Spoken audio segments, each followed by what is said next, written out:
Hey, what's up? My name's Chase, and today I'm going to show you how to trace a photo in Illustrator. First, we're going to create a new document, and I'm just going to do a normal default 8.5 by 11 page document. Click OK. And then we're going to place the photo that we'd like to trace by going to File and Place.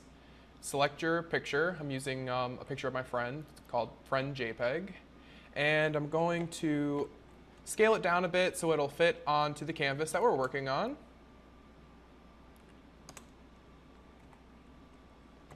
Zoom in so you can see.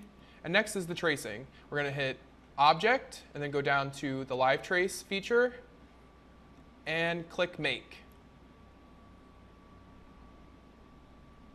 That converts it to just a black and white live trace of the image that we had before.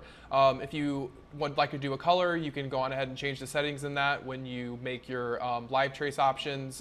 But for me today, I just feel like a black and white is fine. That's all I'm going to do.